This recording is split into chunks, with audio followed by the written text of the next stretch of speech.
ಮನರೇಗಾ ಹೆಸರನ್ನು ವಿಬಿಜಿ ರಾಮ್ಜಿ ಎಂದು ಹೆಸರಿಸಿದ ಕೇಂದ್ರ ಸರ್ಕಾರದ ತೀರ್ಮಾನವನ್ನು ವಿರೋಧಿಸಿ ರಾಷ್ಟ್ರಾದ್ಯಂತ ಕಾಂಗ್ರೆಸ್ ಪ್ರತಿಭಟನೆಗೆ ಕರೆ ನೀಡಿದೆ.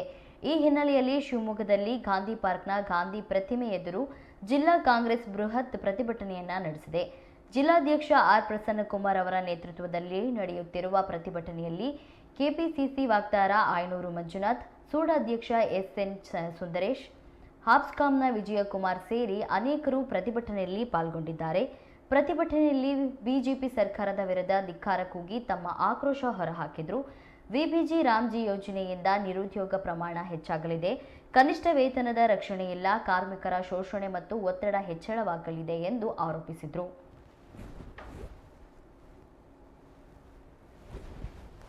ನಮ್ಮ ಸರ್ಕಾರ, ನಮ್ಮ ರಾಜ್ಯ ಸರ್ಕಾರ ಕೊಡುವಂತ ಕೆಲಸವನ್ನ ಮಾಡಿ ಇವತ್ತು ಸಹ ಗಾಂಧೀಜಿಯವರ ಹೆಸರು ಹೇಳಿದ ಕೂಡಲೇ ನಮಗೆ ಗಾಂಧೀಜಿಯವರು ಈ ತರ ಬದುಕಿದ್ರು, ಈ ತರ ಇದ್ರು, ಈ ತರ ಅವರು ಪಾದಯಾತ್ರೆಗಳನ್ನು ಮಾಡ್ತಾ ಇರುವಂತ ಕಾಂಗ್ರೆಸ್ಸಿನ ಎಲ್ಲ ಸೇನಾನಿಗಳು ಇದ್ದಾರೆ. ಅವ್ರ ಹೆಸರನ್ನ ಯಾವತ್ತೂ ಈ ದೇಶ ಮರೆಯೋದಿಲ್ಲ. ಆದ್ರೆ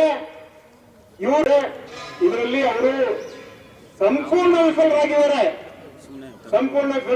ಕಾರಣ ಇಷ್ಟೇ, guarantee of Rozgar aviation mission, Aajeevika mission ಅಂತ ಹೇಳಿದ್ರೆ ಮಾರ್ಪಾಡೋದ್ರ ಮೂಲಕ ನಮ್ಗೆ ಏನ್ ಮಾಡಿದ್ದಾರೆ ಅಂತ ಹೇಳಿದ್ರೆ, ಹಿಂದೆ ಕೇಂದ್ರ ಸರ್ಕಾರ 90% ಹಣವನ್ನ ಈ ಯೋಜನೆ ಕೊಡ್ತಾ ಇತ್ತು.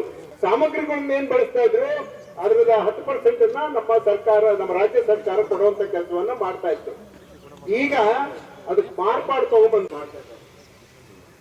ನಮ್ಮ ರಾಜ್ಯ GST ಇವತ್ತು ತೆರಿಗೆಯನ್ನ ಕಟ್ಟೋದ್ರಲ್ಲಿ 2ನೇ ಸ್ಥಾನದಲ್ಲಿದೆ. ಇವತ್ತು ತೆರಿಗೆಯನ್ನ ಕೊಟ್ಟಂತ ಸಂದರ್ಭದಲ್ಲಿ ನಮ್ಮ ರಾಜ್ಯಕ್ಕೆ ಕೇಂದ್ರ ಸರ್ಕಾರ ಕೊಡ್ತಾ ಇರೋದು ₹1 ನಾವು ಕಟ್ಟಿದ್ರೆ ಬರೀ ತೆಲಂಗಾಣಕ್ಕೆ ಕೊಡಲ್ಲ, ಅಲ್ಲೂ ನಮ್ಮ ಸರ್ಕಾರ ಇಲ್ಲ ಅಂತೇಳಿ ಅವರು ಆಂಧ್ರ ಪ್ರದೇಶಿಗೆ, ಗುಜರಾತ್ಗೆ, ಮಧ್ಯಪ್ರದೇಶಿಗೆ ಇವತ್ತು ಕೇಂದ್ರ ಸರ್ಕಾರ ಮಾಡ್ತಾ ಇದೆ. ಇವತ್ತು ನಾವೆಲ್ಲ ಪ್ರಜಾವಾಣಿ ಪತ್ರಿಕೆಯಲ್ಲಿ ಮುಖಪುಟದಲ್ಲೇ ಬಂದಿದೆ, ನಾವು ನೋಡಿದೀವಿ.